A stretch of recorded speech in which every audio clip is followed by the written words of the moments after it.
empregada de mesa irrompeu pelo bar, em pânico e aterrorizada, suplicando aos motociclistas que a escondessem do marido. Eles concordaram em ajudar, até que a sua mala se abriu acidentalmente. O que caiu no chão mudou tudo, e agora todos estavam em perigo. O cascalho rangia sob os tênis gastos de Ana Soares, enquanto ela cambaleava em direção ao letreiro de neon que zunia na escuridão. O refúgio lia-se, metade das letras a piscar, como se estivessem a dar o último suspiro.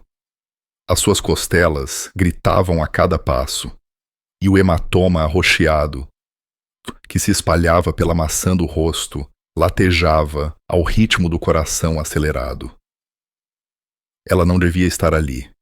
Sabia que aquele não era o tipo de lugar onde uma empregada de mesa de uma pequena cidade entraria às 23h de uma quarta-feira. Mas a tasca onde trabalhava ficava a 50 quilômetros de distância. O seu carro tinha avariado a 3 quilômetros. E o farol que vira pelo retrovisor significava que não tinha mais opções. Empurrou a pesada porta de madeira e o cheiro atingiu-a primeiro. Couro, óleo de motor, fumo de cigarro e algo mais, algo perigoso. As conversas morreram como se tivessem cortado a eletricidade. 8 pares de olhos viraram-se para ela, e nenhum parecia amigável. O homem atrás do balcão era grande como um frigorífico, com uma barba espessa. Os braços estavam cobertos de tatuagens que pareciam mover-se na luz fraca. Uma mulher com cabelo prateado e curto estava sentada numa mesa de canto, com uma faca a repousar casualmente ao lado da garrafa de cerveja. 3 homens, em coletes de couro com o logótipo de uma caveira, inclinavam-se sobre a mesa de bilhar, os tacos congelados a meio do jogo. "Estamos fechados", rosnou o barman, Beto. A voz de Ana saiu mais baixa do que pretendia. "Por favor, preciso de ajuda." "Minha senhora, está perdida", disse Raíza, a mulher do cabelo prateado, levantando-se lentamente e levando a mão na direção da faca. "Isto não é um posto da GNR." "Eu sei o que é isto." A voz de Ana falhou. Deu mais um passo para dentro, e foi então que eles viram. O sangue no seu uniforme branco, a forma como segurava o braço esquerdo contra as costelas, o corte fresco acima da sobrancelha, ainda a chorar vermelho. "Preciso que me escondam, só por esta noite, por favor." A expressão de Beto não mudou. Escondê-la de quê? "Do meu marido." Um dos homens ao pé da mesa de bilhar riu, um som áspero e amargo. "Discussão doméstica. Ligue para a polícia, querida. Não somos um abrigo." "A polícia não vai ajudar." Os olhos de Ana dispararam para a janela, depois voltaram. "Ele vai encontrar-me lá. Ele encontra-me sempre. Mas ele não virá aqui. Homens como ele não vêm a lugares como este." Raíza observou-a por um longo momento. "Homens como o quê?" Ana abriu a boca para responder, mas os faróis varreram a janela. Ela ofegou e cambaleou para trás, a mala a escorregar do ombro e a atingir o chão com um baque pesado que parecia demasiado alto para ser apenas uma carteira. "Ele está aqui", sussurrou ela. "Ó Deus, ele está aqui." Beto moveu-se rápido para um homem grande. Contornou o balcão e agarrou o braço de Ana, puxando-a para um corredor das traseiras. "Duarte, tranca as janelas. Raíza, apaga as luzes das traseiras. Mexam-se." Os motociclistas entraram em ação como uma máquina bem oleada. Raíza, aparentemente a mulher, acionou interruptores, mergulhando a parte de trás do bar na escuridão. 2 homens posicionaram-se perto das janelas, e Ana viu-se empurrada para um armazém que cheirava a cerveja e óleo de motor. "Fique quieta", ordenou Beto. "Não se mexa. Não respire alto. Nós tratamos disto." Pela fenda da porta, Ana viu um SUV preto parar no parque de cascalho. Todo o seu corpo começou a tremer. Ela conhecia aquele veículo. Tinha sedado a acho-o e andado nele 1000 vezes, quando ainda acreditava nas promessas dele de que iria mudar. Uma porta do carro bateu. Passos no cascalho. Depois a porta do bar abriu-se. Boa noite, cavalheiros, senhora. A voz era suave, educada, nada parecida com os sotaques rudes dos motociclistas. Desculpem a perturbação. Estou à procura da minha esposa. Ana não o podia ver do seu esconderijo, mas podia imaginá-lo perfeitamente. O casaco caro, o sorriso ensaiado que nunca chegava aos olhos. A forma como estaria a vasculhar o quarto como um predador a contar ovelhas. Não vimos nenhuma esposa, disse Beto, secamente. Como disse a senhora que acabou de sair, estamos fechados. Uma senhora acabou de sair? O interesse aguçou-se no seu tom. Qual era a aparência dela? Loira, magra, a chorar por alguma coisa. Seguiu para este a pé há uns 10 minutos. Houve uma pausa. Ana prendeu a respiração tão forte que os pulmões arderam. Ela pressionou-se contra a parede, rezando para que as sombras a engolissem por inteiro. A minha esposa tem cabelo castanho, disse ele, lentamente. E ela morre de medo do escuro. Não iria andar sozinha a esta hora. Então, acho que não eras a sua esposa. A voz de Raíza cortou a tensão como uma lâmina. Tem algum problema com isso, amigo? Outra pausa, mais longa, desta vez. Ana podia sentir a mente dele a trabalhar, a calcular probabilidades, a pesar riscos. Ele era inteligente, demasiado inteligente. Era isso que o tornava tão perigoso. Nenhum problema, disse ele finalmente. Mas se virem uma mulher, cabelo castanho, cerca de 1,65, a usar um uniforme branco de empregada de mesa, agradeceria um contacto. Ela não está bem. Precisa da medicação. Ele fez uma pausa. Há 500 euros para quem me ajudar a encontrá-la. Ficaremos atentos, disse Beto. Tenha uma boa noite. A porta fechou-se. O motor do SUV roncou, mas não partiu. Ana observou pela fenda enquanto os faróis permaneciam acesos, a iluminar o parque de cascalho. Ele estava à espera, a testá-los, a ver se alguém cederia. 5 minutos passaram, como 5 horas. Finalmente, o SUV arrancou, o cascalho a ranger sob os pneus enquanto desaparecia na noite. A porta do armazém abriu-se. Beto preencheu a abertura, a sua expressão ilegível nas sombras. Foi-se por agora. As pernas de Ana cederam. Ela escorregou pela parede, caindo pesadamente no chão de cimento. Obrigada, Deus. Obrigada. Não nos agradeça ainda. Raíza apareceu atrás de Beto, com os olhos frios. Porque agora vai contar-nos a verdade. Toda a verdade. A começar porque a sua mala pesa como se estivesse cheia de tijolos e porque o seu marido ofereceu 500 euros por informações. Ana olhou para a mala, ainda caída onde tinha batido, na sala principal. No meio da confusão, o fecho tinha se aberto parcialmente. Mesmo do armazém, ela conseguia ver o que eles tinham visto. O limite de maços de nozes, embrulhados com elásticos e grossos. O seu segredo estava exposto.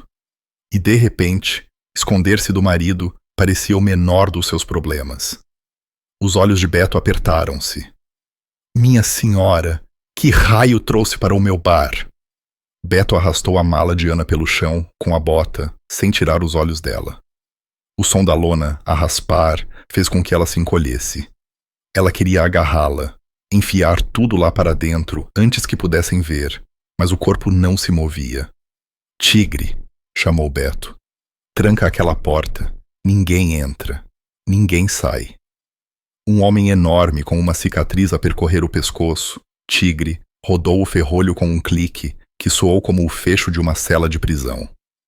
O coração de Ana batia contra as costelas doridas. Raíza agachou-se e pegou na mala com 2 dedos, como se fosse explodir. Levou-a para a mesa de bilhar e despejou o conteúdo. O material espalhou-se pelo feltro verde como provas num local de crime. Maços de notas, dezenas deles embrulhados em pilhas organizadas. Espalharam-se pela mesa, alguns a deslizar para o chão. Mas foi o que caiu por último que fez todos congelarem. Uma pistola compacta, Glock 19, preta e mortal, tilintou na mesa. Santo Deus! Sussurrou Duarte, perto da janela. Raíza pegou num dos maços de dinheiro, folheando-o com o pau polegar. Isto são notas de 100. Todas elas. Ela agarrou outra pilha, depois outra. Os seus olhos prateados levantaram-se para Ana. Quanto dinheiro está aqui? A voz de Ana mal funcionou. 40.000 euros, talvez 45.000 euros. A sala ficou tão silenciosa que Ana conseguia ouvir o néon a zunir lá fora. Os motociclistas olhavam para ela como se tivesse nascido uma segunda cabeça. O barman, cujo emblema dizia Beto em letras desbotadas, avançou. A sua sombra caiu sobre Ana, parecendo uma ameaça. Quer tentar contar novamente aquela história de estar a fugir do seu marido, porque ele a agride? Ele agride-me! A voz de Ana falhou. Olhe para minha cara. Olhe para as minhas costelas. Estou a olhar, disse Beto, calmamente. Também estou a olhar para dinheiro suficiente para comprar 3 motas e uma arma, que diz que isto não é sobre uns quantos tabefes. Portanto, tem 30 segundos para me dizer o que realmente trouxe à minha porta. Ou ligo eu próprio para o seu marido e digo-lhe exatamente onde está. Não pode. 25 segundos. Ana olhou em volta. Cada rosto estava endurecido. Estas não eram pessoas que resgatavam cães vadios ou acreditavam em contos de fadas. Viviam num mundo onde a confiança te matava e a estupidez te enterrava. Ela não tinha escolha. Não mais. O dinheiro é dele, disse ela rapidamente. Do meu marido. Eu roubei-o de um cofre na nossa cave. Ela engoliu em seco. E a arma é para me proteger dele e das pessoas com quem ele trabalha. Tigre cruzou os braços enormes. Que pessoas! As mãos de Ana tremiam enquanto ela se levantava do chão. Eu não sabia ao princípio. Pensei que ele apenas trabalhava muitas horas no seu posto. Mas há 3 meses encontrei o cofre. Estava escondido atrás de uma parede falsa na cave. E só o encontrei porque a máquina de lavar roupa avariou e a água fez o painel soltar-se. Posto? Os olhos de Raíza apertaram-se. Que posto? Ele é polícia. As palavras tinham um sabor venenoso. Inspetor Marco Silva. 15 anos de serviço. Todos pensam que ele é um herói. O maxilar de Beto apertou-se. Um polícia? Mas ele não é apenas um polícia. Ana abraçou-se a si mesma. O cofre tinha dinheiro como este. Pilhas e pilhas. E havia livros de contabilidade, nomes, datas, quantias. Eu não percebi o que estava a ver. Não ao princípio. Mas depois vi os mesmos nomes nas notícias. Detenções, apreensões, traficantes a serem libertados por tecnicalidades. A sua voz desceu a um sussurro. Ele está a lavar dinheiro para o cartel. Duarte riu, mas não era um som feliz. Minha senhora, tem ideia do que nos acabou de dizer? Do que trouxe para aqui? Eu sei. Lágrimas arderam nos seus olhos. Eu sei, está bem, mas eu não podia ficar. Há 2 semanas, ouvi-o ao telefone no seu escritório. Ele pensava que eu estava a ponto de dormir, mas eu estava mesmo à porta. Ele disse a alguém que havia uma ponta solta que precisava de ser tratada, permanentemente. E quando desligou, olhou para sua nossa foto de casamento na sua secretária por muito tempo. A sua voz quebrou-se. Eu sou a ponta solta. Os motociclistas trocaram olhares. Ana podia ver o cálculo a acontecer nos seus olhos. O risco versus a recompensa. O perigo versus a moralidade de a atirar de volta para os lobos. Então, pegou no dinheiro e fugiu? Disse Beto, secamente. Esperei até ele ir trabalhar hoje. Levei o que podia carregar e fugi. Ana gesticulou para o dinheiro. Pensei que se tivesse o suficiente, podia desaparecer. Nova identidade, nova vida. Um lugar onde ele nunca me encontraria. Raíza contornou a mesa de bilhar. As botas pesadas no chão de madeira. Aquela arma está carregada. Ana acenou. Sabe como usá-la? Tenho estado a aprender com vídeos do YouTube. Não sou boa, mas posso puxar o gatilho se tiver de o fazer. Beto esfregou o rosto com as 2 mãos. Quando olhou para cima, a sua expressão estava dividida entre a raiva e algo que poderia ter sido pena. Acabou de nos tornar cúmplices de roubo a um polícia corrupto com ligações ao cartel. Percebe isso? Eu não queria... O que queria não importa. Ele apontou para a porta. Trouxe uma guerra para a minha porta. Antes que Ana pudesse responder, os faróis varreram as janelas novamente, mas desta vez não passaram. Desta vez pararam e o motor desligou-se com uma finalidade que fez o estômago de Ana afundar. Ele voltou, sussurrou ela. Beto agiu rápido. Todos mantenham a calma. Tigre, Duarte, nas mesmas posições. Raíza, meta no escritório das traseiras, não no armazém. Ele pode revistar desta vez. Ele agarrou o dinheiro e a arma da mesa de bilhar, enfiando-os de volta na mala de Ana. Leve isto. Se as coisas correrem mal, há uma janela no escritório que dá para o beco. Corra e não olhe para trás. Entendeu? Ana acenou, agarrando a mala ao peito, enquanto Raíza a puxava pelo corredor. Atrás delas, ouviu a voz baixa de Beto. Lembrem-se, não a vimos, não a conhecemos. Ela não é ninguém para nós. O escritório era pequeno e desarrumado, cheio de faturas, peças de mota e garrafas de cerveja vazias. Raíza empurrou-a para o canto, atrás de um arquivo. Fique embaixo. Fique quieta. Respire pelo nariz. Através das paredes finas, Ana ouviu a porta do bar abrir, mas desta vez, Marco não vinha sozinho. Boa noite novamente, cavalheiros. A voz de Marco estava mais fria agora. A falsa cortesia despojada. Peço desculpa pela intrusão, mas vou precisar de dar uma vista de olhos. Tenho mandado. O tom de Beto era gélido. Não preciso de um mandado. Estou a fazer uma verificação de bem-estar a uma pessoa desaparecida. A minha esposa tem um problema médico. Ela é um perigo para si própria e para os outros quando não toma sua medicação. Tenho todo o direito legal de revistar qualquer estabelecimento onde ela possa estar escondida. Ana apertou a mão sobre a boca. Ele era bom. Ele sabia sempre exatamente o que dizer para soar razoável, preocupado, justificado. Curioso, disse Beto lentamente. Não mencionou nenhum problema médico da primeira vez. Apenas disse que era sua esposa.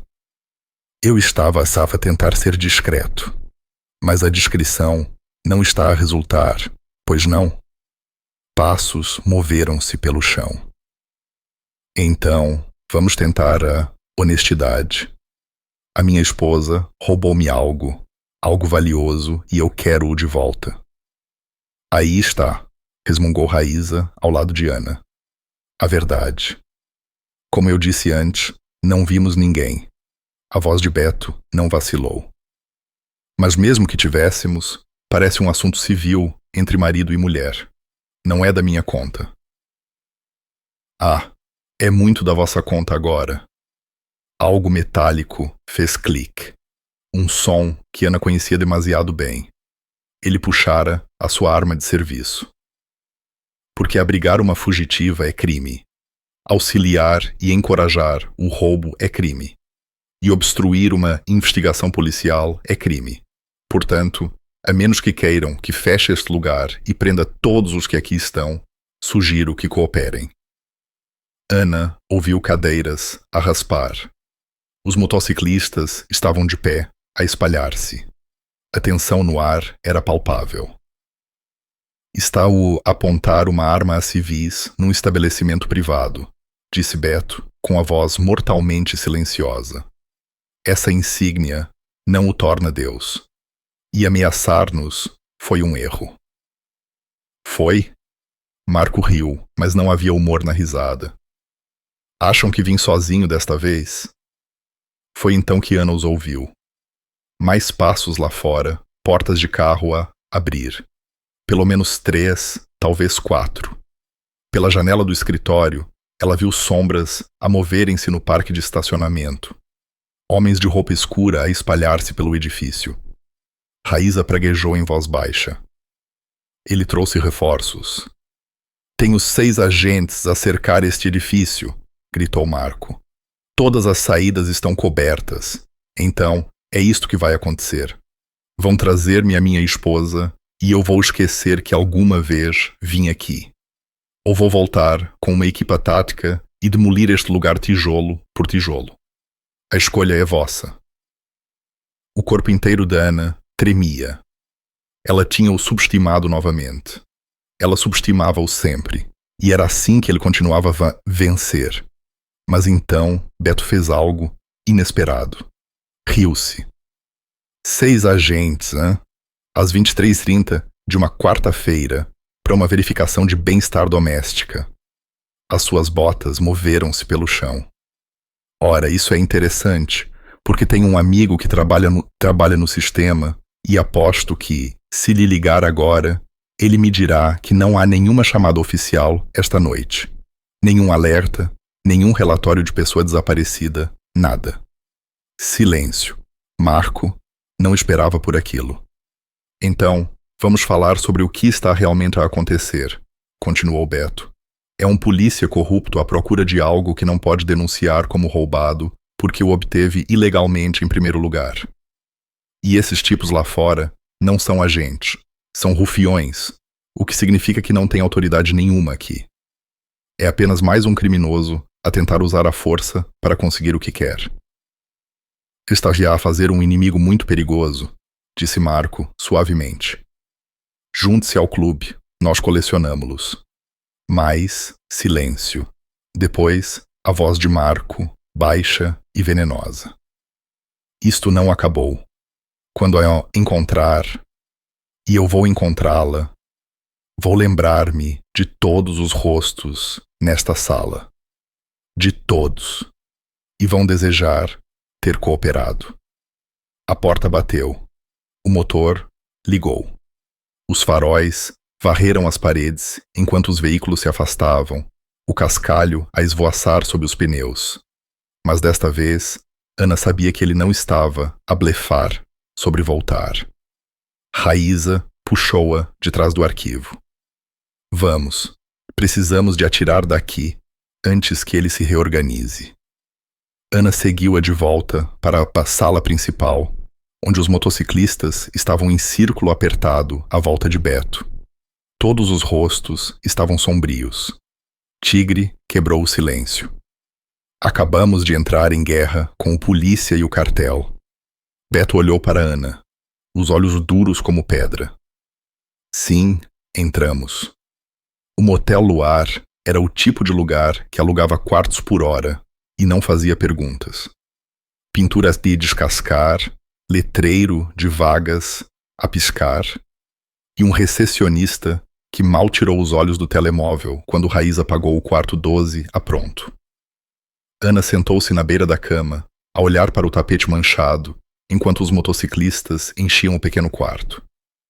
Beto encostou-se à porta, de braços cruzados. Tigre bloqueava-lhe a janela da casa de banho. Duarte e Raíza flanqueavam-na como guardas. Não havia para onde fugir agora. Fale, disse Beto. E desta vez quero tudo, sem mais migalhas, sem mais meias-verdades. As mãos de Ana torciam-se no colo. Eu contei-vos tudo. Bull. Raíza deu um passo em frente. Disse-nos que o seu marido é corrupto e que lhe roubou o dinheiro. Mas estás a omitir algo. Algo grande. Ela apontou para a mala na mesa de cabeceira. Essa quantidade de dinheiro é isco. Ninguém foge só com dinheiro quando tem um polícia corrupto e um cartel atrás. Então, o que mais está nessa mala? Os olhos de Ana dispararam para a mala. E essa hesitação, de fração de segundo, disse-lhes tudo. Tigre moveu-se rápido para um homem grande.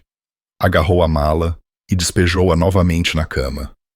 O dinheiro espalhou-se, mas desta vez ele não parou por ali. Passou a mão pelo forro, encontrou a costura e rasgou-a. Uma pequena drive USB caiu, envolta em plástico. O quarto ficou em silêncio mortal. O que é isso? A voz de Beto estava baixa, perigosa. Ana olhou para essa drive como se fosse uma granada ativa. É a razão pela qual ele nunca vai parar de me procurar. Raíza pegou nela, segurando-a com Gai contra as palo. O que é que está lá? Tudo. A voz de Ana falhou. Contas bancárias, transferências, nomes de membros do cartel que ele protegeu, nomes de agentes que subornou, datas de todos os carregamentos que ele ajudou a movimentar no distrito nos últimos 3 anos. Ela olhou para cima e os olhos estavam vazios. E vídeos, filmagens de segurança do escritório dele, ele a contar o dinheiro, ele a encontrar-se com líderes do cartel, ele... A sua voz quebrou-se. Ele a matar um informador federal na nossa garagem. As palavras pairaram no ar como fumo. Santo Deus! Duarte respirou. Não é tudo, continuou Ana. As palavras a saírem agora, como se estivesse prendido por demasiado tempo. Há 2 meses, descobri que estava grávida. A expressão de Beto não mudou, mas algo piscou nos seus olhos. Eu fui tão estúpida. Pensei que talvez isso mudasse as coisas. Talvez ele se tornasse o homem com quem casei. Ela riu, mas soou a vidro a partir. Contei-lhe durante o jantar. E sabe o que ele disse? Ele disse que era a altura perfeita. Que dentro de alguns meses haveria um acidente, talvez um despiste ou uma invasão de casa. A sua esposa grávida tragicamente morta. Ele seria o viúvo de luto, acima de qualquer suspeita, e a ponta solta. Eu, e tudo o que eu tinha visto, seria tratada permanentemente. Onde está o bebê agora? A voz de Raíza estava mais suave do que antes. Não há bebê. A mão de Ana moveu-se para a barriga. Perdi-o há 3 semanas. O estresse, as agressões, não sei. Mas quando aconteceu, percebi que estava livre. Não livre para ficar, mas livre para correr, sem me preocupar em proteger ninguém além de mim. Tigre sentou-se pesadamente na única cadeira do quarto, que estalou sob o seu peso.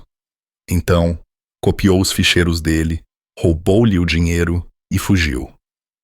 Ele teve uma reunião na quarta-feira passada. Eu sabia que tinha 4 horas.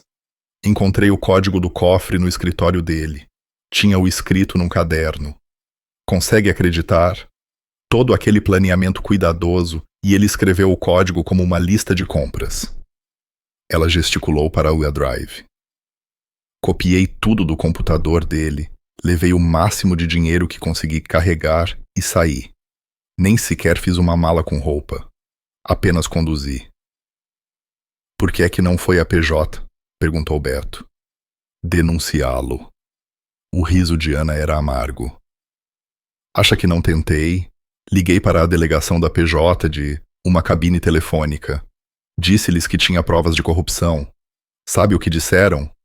Que precisavam que eu fosse lá para uma entrevista, dar uma declaração, esperar enquanto verificavam a minha identidade. Ela abanou a cabeça. Os amigos de Marco estão em todo o lado. No segundo em que entrasse naquele edifício, estaria morta. Encontravam o meu corpo, chamavam-lhe suicídio e as provas desapareceriam. Então, qual é o seu plano? Perguntou Raíza. Correr para sempre? Ele tem recursos, contactos. Vai encontrá-la eventualmente. Eu sei. A voz de Ana era pequena. Eu ia tentar chegar à Espanha, desaparecer pela fronteira. Mas o meu carro avariou. E depois ele estava mesmo atrás de mim. Ela olhou para eles. Eu não queria arrastar-vos para isto. Juro que não. Só precisava de me esconder por uma noite. Beto afastou-se da porta e andou pelo pequeno quarto. Esta drive é real? Poluía realmente atrás das grades?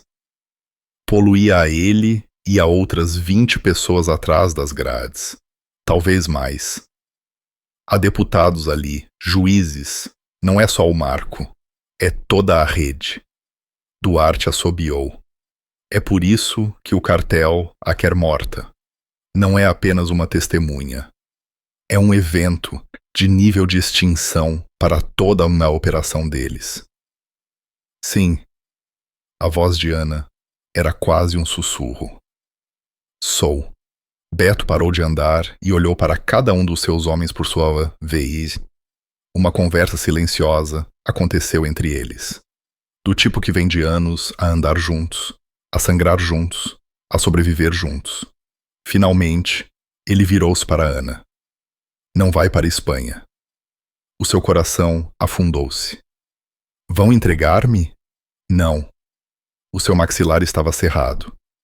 Nós vamos levá-la à PJ. A verdadeira PJ. Ao Edifício Nacional em Lisboa.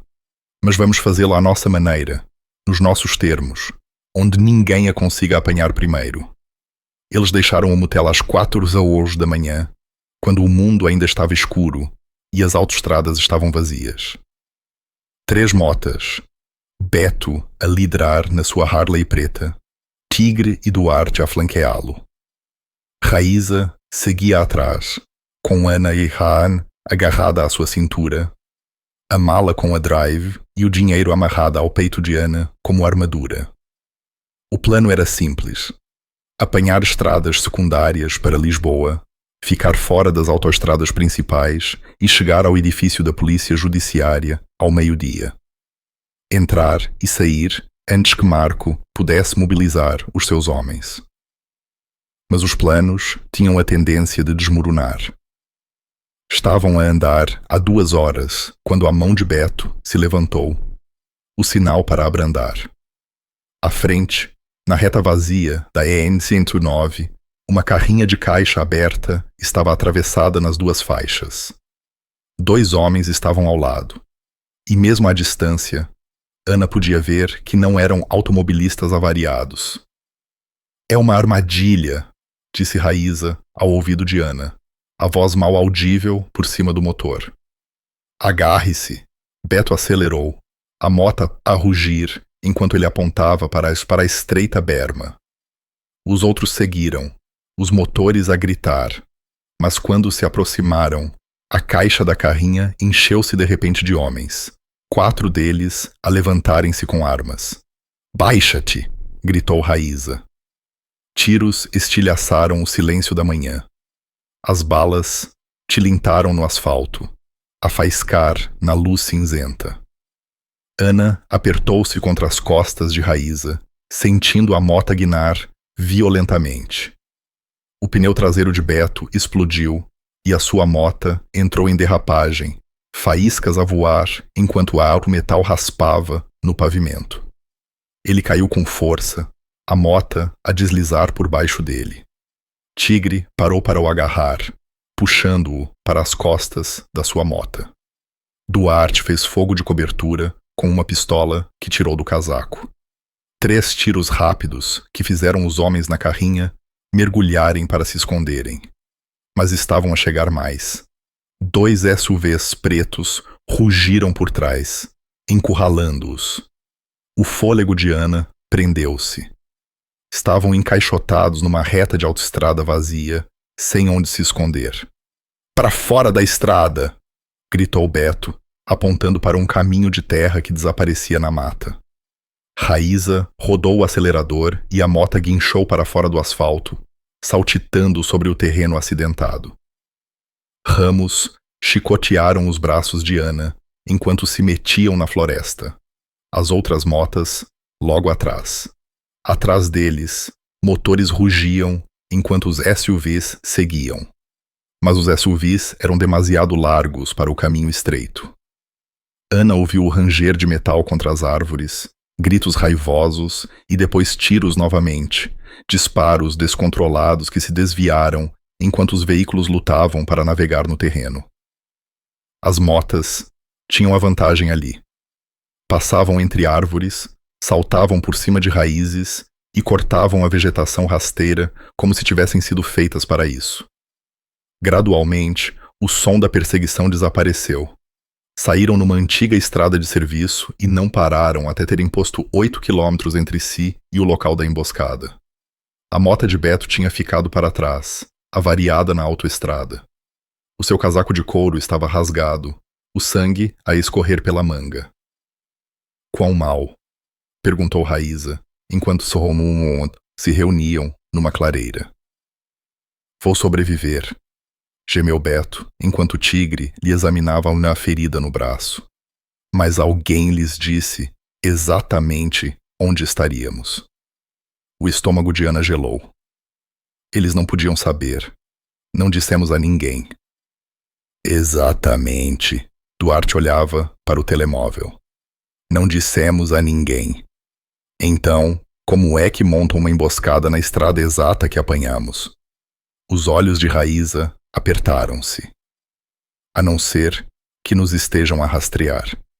Todos levaram as mãos aos telemóveis, mas Tigre levantou a sua.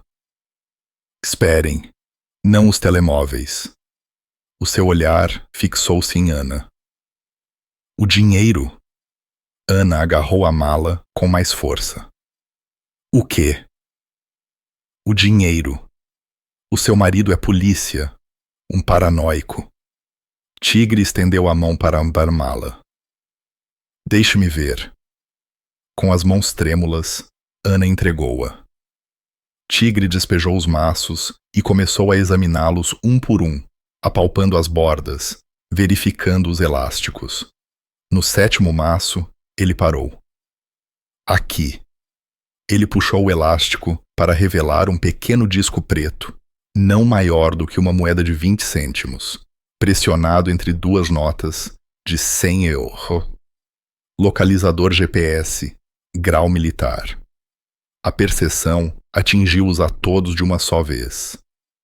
Ele esteve a seguir o dinheiro o tempo todo, disse Beto, calmamente. Ele sabia exatamente quando saímos do motel, em que direção fomos, a que velocidade nos estávamos a mover. O que significa que ele sabe onde estamos neste momento, acrescentou Duarte. Como se fosse uma deixa, motores roncaram ao longe. Vários veículos a aproximarem-se rapidamente. Beto arrancou o localizador e o maço de dinheiro das mãos de Tigre. Sem hesitar, correu de volta para essa estrada de serviço. 30 segundos depois, um caminhão de mercadorias apareceu, a dirigir-se para o oeste. Beto atirou o maço com o localizador para a caixa aberta, à medida que passava. Isso compra-nos 1 hora, disse ele, voltando a correr. Talvez menos. Eles vão descobrir mais cedo ou mais tarde. Precisamos de um novo plano. Lisboa é demasiado longe, disse Raíza. Vão ter pessoas à espera em todos os edifícios da PJ entre aqui e lá. A mente de Ana estava a acelerar. Marco tinha estado sempre 3 passos à frente. Sempre. Mas havia uma coisa que ele não sabia. Uma informação que ela tinha guardado, mesmo dos motociclistas. A outra opção, disse ela, lentamente. Mas é arriscada. Mais arriscada do que isto. Tigre gesticulou para o sangue no braço de Beto, a mota destruída, o som dos veículos a aproximarem-se. Ana tirou a drive USB do bolso escondido no cós das calças, não da mala onde todos a tinham visto colocá-la. Esta era uma segunda drive, idêntica à primeira. Os olhos de Raíza arregalaram-se. Fez uma cópia. Fiz 3, admitiu Ana. Uma na mala que acabaram de seguir. Uma no meu bolso. E uma que enviei por correio para um apartado em Setúbal, 2 dias antes de fugir. Beto olhou para ela com algo entre admiração e fúria. Esteve a fazer-nos de parvos. Eu estive a sobreviver, retrucou Ana. E neste momento, sobreviver significa que não vamos para Lisboa. Vamos para Setúbal. Apanhamos a terceira drive. E garantimos que, mesmo que Marco me mate, mesmo que nos mate a todos, a verdade ainda venha à tona. Os motores estavam a aproximar-se. Eles tinham talvez 5 minutos antes que os rufiões do cartel os encontrassem. Beto olhou para os seus homens. O maxilar de Tigre estava cerrado. Duarte acenou lentamente. Raíza encolheu os ombros. Setúbal, seja, disse Beto. Mas, minha senhora, se estiver a esconder mais alguma coisa, agora é a hora de ser honesta. Ana sustentou o seu olhar. É tudo, juro. Ela estava-se a mentir, mas eles não precisavam de saber sobre a 4ª drive ainda. Eles nunca chegaram a Setúbal. O cartel tinha olhos em todo o lado, e a notícia viajava rápido. Na altura em que abandonaram as motas num posto de combustível, perto de Leiria, e roubaram uma carrinha de entregas, Marco tinha percebido o truque do localizador. Mais importante, ele tinha percebido o padrão de Ana. O armazém ficava nos arredores de um parque industrial abandonado, enferrujado e esquecido. Era o endereço do apartado. Ana tinha sido forçada a usar um serviço de reencaminhamento que operava a partir de um negócio falso. Ela pensou que estava a ser inteligente.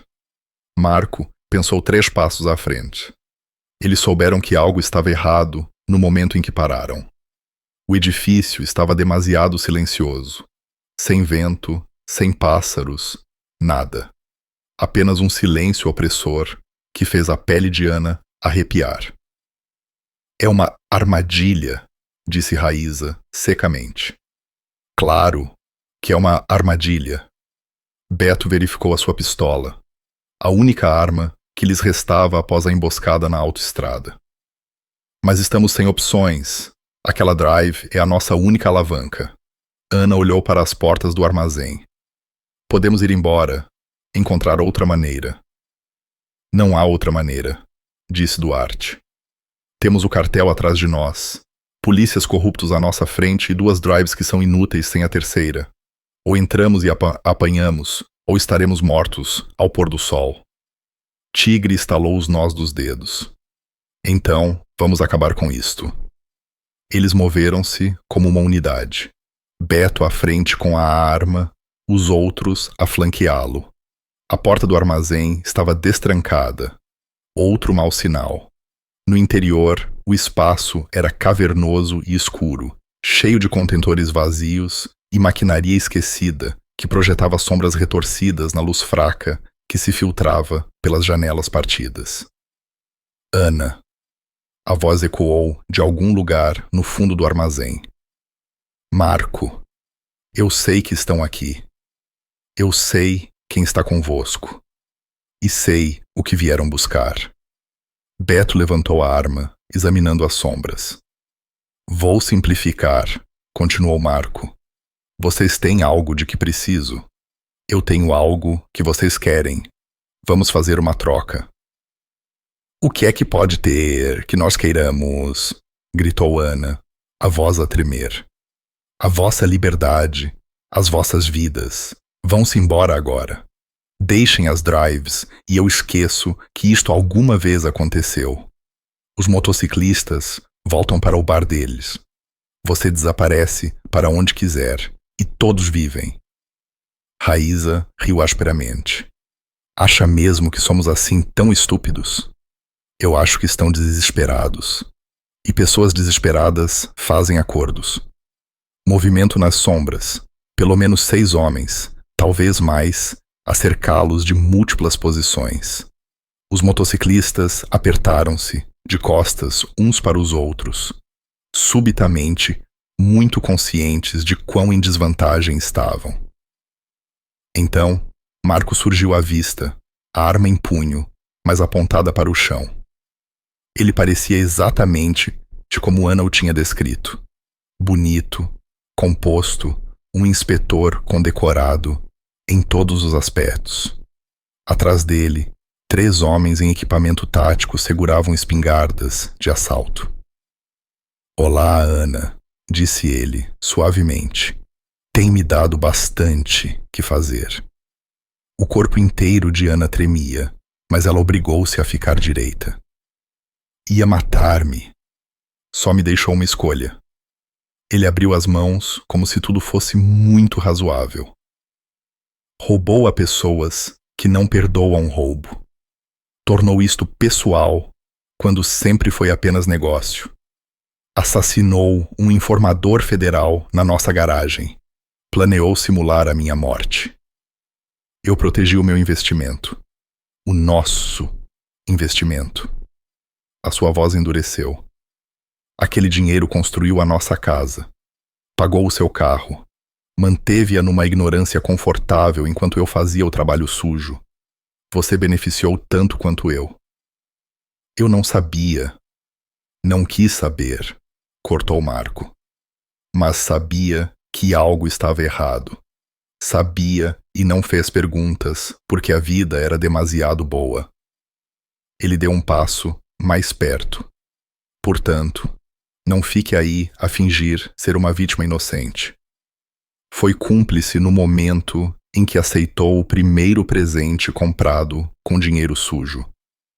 As palavras atingiram Ana como um golpe físico, porque algures, enterrado no fundo, havia um grão de verdade nelas. Ela sabia que algo estava errado. Apenas estava demasiado assustada para olhar.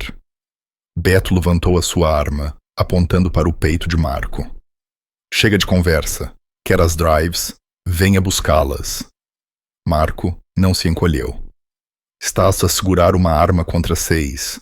As probabilidades não estão a seu favor, amigo. Talvez não, mas garanto que lhe meto uma bala antes que os seus rapazes me consigam meter uma a mim. Está disposto a apostar a sua vida no tempo de reação deles?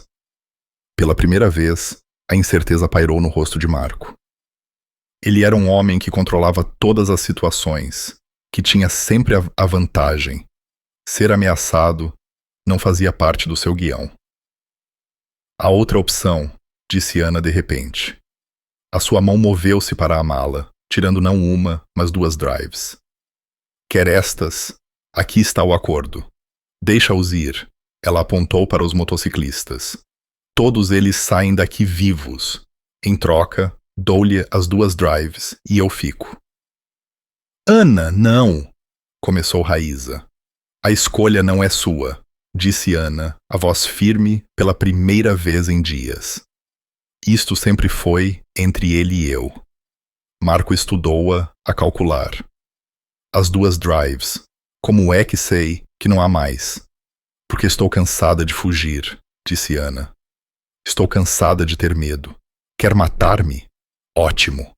Mas estas pessoas não morrem porque as arrastei para a minha confusão. Ela levantou as drives. Mas aqui está o que não sabe, Marco. Estas não são as únicas cópias. Há uma terceira drive e já está nas mãos de um advogado com instruções para enviar para todos os órgãos de comunicação social do país se eu não fizer check-in até a meia-noite de hoje. Era um bluff. Um bluff completamente desesperado. Os olhos de Marco apertaram-se. Está-me a mentir. Estou? O sorriso de Ana era frio. Ensinou-me bem, marido. Tenha sempre um plano de backup. Mantenha-se sempre 3 passos à frente. Então, sim, há uma terceira drive. E a única maneira de impedir que se torne pública é se eu fizer aquela chamada esta noite. Viva e livre. O silêncio esticou-se como um arame, prestes a quebrar. Então, Ana disse as palavras que mudaram tudo. Ou pode simplesmente levar estas 2 drives. Vamos todos embora e espero que eu esteja a blefar. A escolha é sua, a escolha é sua. Mas tem 10 segundos para decidir antes que as esmague ambas no cimento. O rosto de Marco ficou pálido. Pela primeira vez, desde que Ana o conhecera, ele parecia genuinamente abalado. Não faria isso. Faria. Ana segurou as drives sobre uma mancha de cimento cravejado de parafusos de metal. Não me resta nada a se a perder, Marco. Você certificou-se disso. Se destruir essas drives, perde a sua única alavanca. O cartel vai caçá-la para sempre. Então, acho que todos nós perdemos. A sua mão tremeu, mas a sua voz manteve-se firme. 10 segundos. 9, 8. Espere! Marco levantou a mão e os seus homens baixaram ligeiramente as armas. Vamos falar disto racionalmente. 7, 6. Ana, caramba, ouça-me. 5, 4. Eu deixo os motociclistas ir. As palavras irromperam dele. Eles saem agora mesmo, mas você fica, e nós conversamos. Resolvemos isto como adultos. Ana parou no 3. Não é suficiente. Todos nós saímos juntos e eu faço a minha chamada esta noite de onde eu escolher. E depois, talvez eu lhe diga onde está a terceira drive. O maxilar de Marco cerrou-se. Ela podia ver a sua mente a trabalhar, a pesar opções, a calcular probabilidades. Ele tinha construído um império em manter a calma sob pressão, mas ela acabara de virar o jogo por completo. Chefe, murmurou um dos táticos. Podemos apanhá-los. Ela está me a blefar. Cala-te, Marco estalou. Os seus olhos nunca deixaram Ana. Se houver uma terceira drive e se tornar pública, estamos todos mortos. Não apenas eu. Todos na rede, juízes, deputados, a sua família. Ele deu um passo em frente, incluindo a sua mãe naquele lar de idosos em Viseu. Lembra-se dela, não se lembra? Com Alzheimer. Uma instalação tão agradável.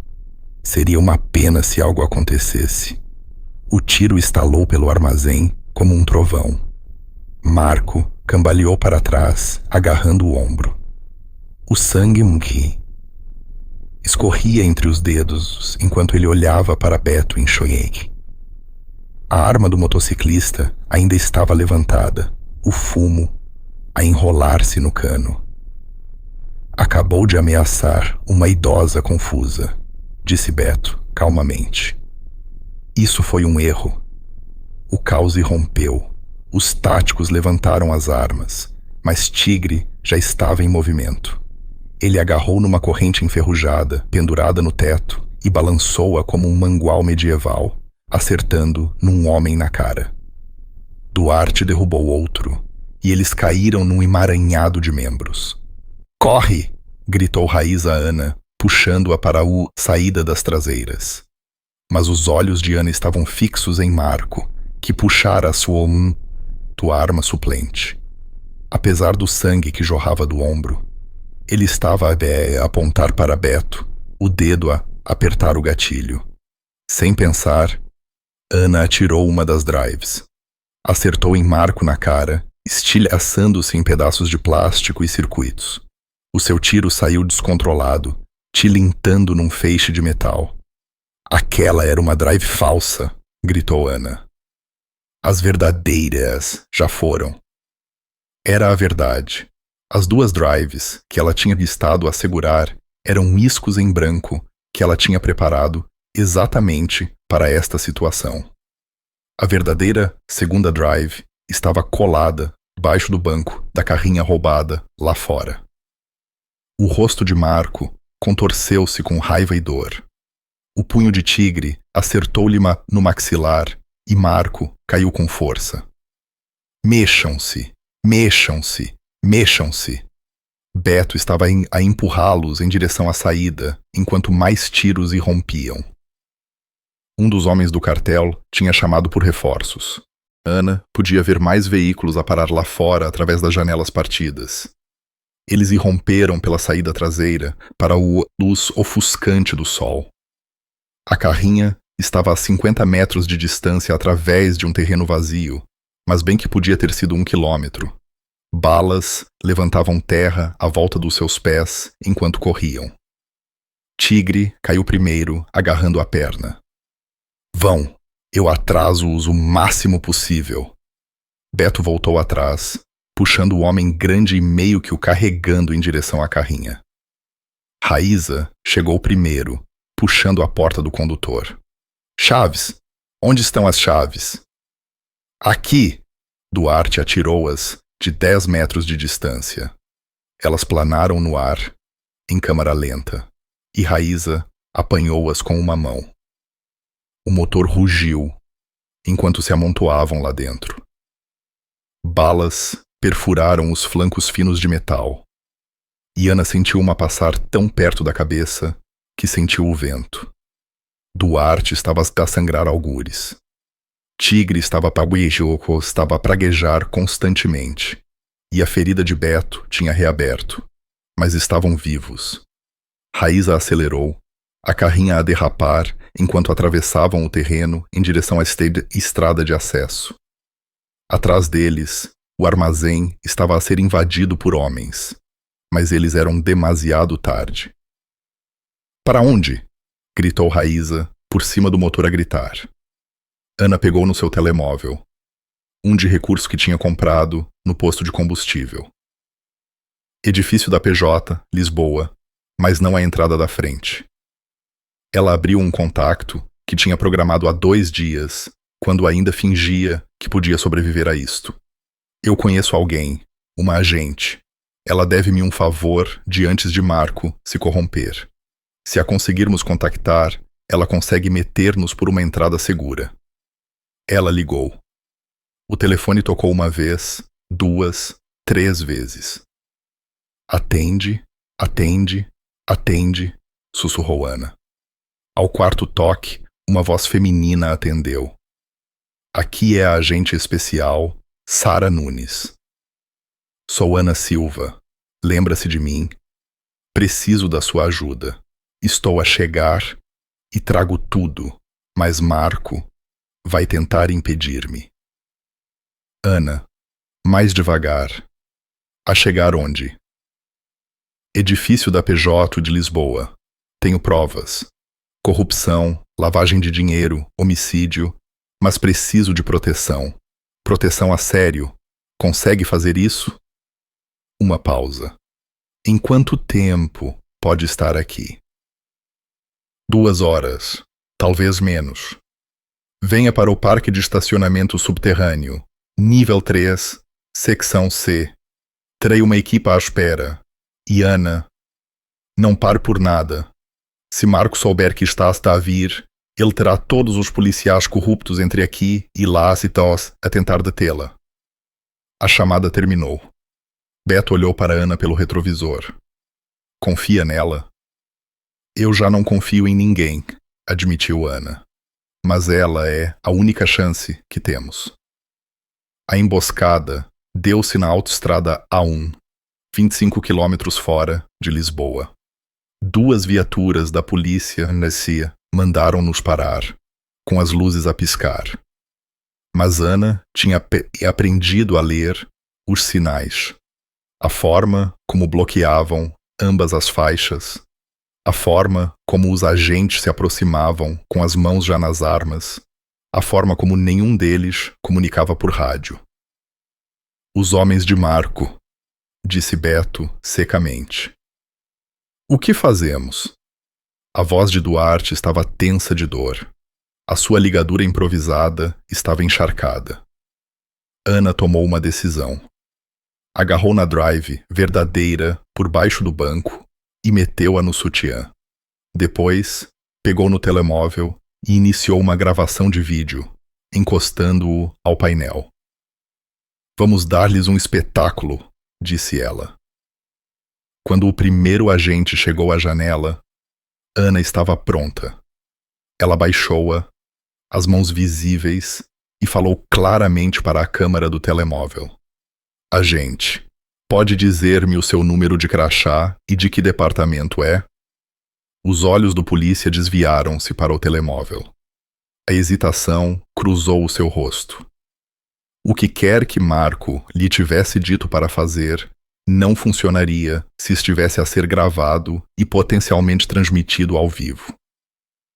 Minha senhora, preciso que saia do veículo. Claro. Mas primeiro, para o registro, pode dizer-me por que estamos a ser parados? Não estávamos em excesso de velocidade. Mais hesitação. O segundo polícia estava a dar a volta à carrinha, à procura de uma desculpa. Não encontrando nenhuma. Controlo de rotina, disse o primeiro polícia, mas a sua voz não tinha convicção. Percebo. Bem, sou Ana Silva e estou a caminho de um encontro com a agente especial Sara Nunes da PJ. Ela está à minha espera daqui a 45 minutos. Se eu me atrasar por causa desta paragem, tenho a certeza que ela quererá saber por quê. Ana sorriu docemente. Gostaria do número de contato dela para verificar? Os policiais trocaram olhares. Isto não estava a correr como Marco tinha planeado. Não podiam simplesmente alvejá-los. Não perante uma câmara. Não em plena luz do dia. Não quando a PJ estava à espera deles. Após 30 segundos tensos, o primeiro polícia recuou. Conduzam em segurança, minha senhora. Eles deixaram-nos passar. Raíza soltou um suspiro que parecia ter prendido por um ano. Isso foi brilhante ou insano? Ambos, disse Ana, parando a gravação e carregando a Tité imediatamente para um serviço na cloud. Apólice de seguro. Eles chegaram ao edifício da PJ com 20 minutos de sobra. A agente Nunes estava à espera no parque de estacionamento subterrâneo com 4 agentes armados, exatamente como prometido. Ela olhou para o grupo ensanguentado e exausto e pediu assistência médica por rádio. Parecem que passaram pelo inferno, disse Sara, mas a sua voz era gentil. Deveria ver os outros, disse Ana. Ela tirou a drive do sutiã e estendeu-a. Tudo está aqui. Contas bancárias, nomes, tetas, provas em vídeo. O suficiente para meter Marco e outros 20 atrás das grades para o resto da vida. Sara pegou nela cuidadosamente, como se fosse feita de vidro. Vamos precisar da sua declaração completa. De todos vocês. Vai ser uma noite longa. Temos tempo, disse Beto. Não vamos a lado nenhum. As 6 horas seguintes foram um borrão de briefings, declarações e atenção médica. Tigre precisou de cirurgia à perna. Duarte levou 32 pontos. A ferida de Beto foi tratada e ligada corretamente. Raíza tinha 3 costelas partidas que tinha listado a esconder. Ana sentou-se numa sala de interrogatório e contou-lhes tudo. Os abusos, o dinheiro, os homicídios, as ligações ao cartel. Ela contou-lhes sobre o cofre, os livros de contabilidade, a chamada telefónica, que a fez perceber que era a ponta solta. Contou-lhes sobre as drives, todas as 3, incluindo a que ainda esperava no apartado de Setúbal. Quando acabou, Sara recostou-se na cadeira. Marco foi apanhado há uma hora a tentar atravessar para a Espanha. Está sob custódia, assim como 12 outros da rede. Congelamos 8 contas bancárias que totalizam 47 milhões de euros. Ana sentiu-se dormente. Acabou? As detenções, sim. Os julgamentos. Isso levará anos, mas está segura agora. Vamos colocá-la em proteção de testemunhas. Nova identidade, nova vida. Não, disse Ana, calmamente. Sara piscou os olhos. Não. Não, acabei de me esconder. Acabei de fugir. Acabei de ter medo. Ana levantou-se, todos os músculos do seu corpo a gritar. Vou testemunhar em tribunal. Aberto, com o meu nome verdadeiro, e depois vou reconstruir a minha vida como eu. Não como quem quer que me façam fingir ser. Ana. O cartel. A rede do cartel acabou de ser decapitada. O dinheiro deles está congelado. Os policiais deles estão presos e toda a operação está a colapsar. Eles têm problemas maiores do que uma empregada de mesa. Ela dirigiu-se para a porta, depois parou. Mas agradeço a oferta. 3 semanas depois, Ana estava sentada numa pastelaria a 2 distritos de distância, a servir cafés e a aceitar pedidos. Pastelaria diferente, cidade diferente, mas o mesmo trabalho, a mesma vida. Exceto que agora ela dormia sem pesadelos. Agora ela não se encolhia a cada porta e ia a bater. Os motociclistas tinham voltado para o bar O Refúgio. Tigre estava a recuperar. Duarte tinha novas cicatrizes para adicionar à sua coleção. Raíza tinha substituído a sua faca por uma maior. Beto tinha reconstruído a sua mota. Ana tinha-lhes escrito uma carta a agradecer por lhe terem salvo a vida. Incluíram um envelope com 5.000 euros, tudo o que restou depois da PJ ter apreendido o dinheiro, roubado como prova. O que ela não mencionou foi a quarta drive, a que tinha Emma escondido num cofre bancário antes de tudo isto começar. A que continha informações sobre 3 deputados, 2 juízes e um líder do cartel que Marco tinha tido demasiado medo de nomear. A que era a sua verdadeira apólice de seguro. Ela não sabia se alguma vez a usaria. Talvez a destruísse. Talvez a enviasse anonimamente para a PJ. Ou talvez a guardasse, apenas no caso de o cartel vir à procura da empregada de mesa que derrubou o seu império. Ana serviu café a um cliente e sorriu. Ela sobrevivera ao marido. Ela sobrevivera ao cartel. Ela tinha sobrevivido. E se viessem procurá-la novamente, ela estaria pronta. Porque Ana Silva tinha se acabado de ser uma vítima. Ela tinha aprendido com os melhores. Com Marco, com os motociclistas, com a sua própria desesperança, a manter-se 3 passos à frente. A diferença era que usaria essas habilidades para se proteger, não para magoar os outros. Pelo menos, era o que dizia a si mesma enquanto sentia o peso da chave do cofre no seu bolso. Alguns segredos ela tinha aprendido valiam a pena ser guardados, mesmo das pessoas que a tinham salvo. Se gostou desta história de sobrevivência e coragem, por favor, ajude-nos. Não se esqueça de subscrever o nosso canal para mais narrativas envolventes. Deixe o seu comentário com a sua parte favorita e um grande gosto para nos apoiar.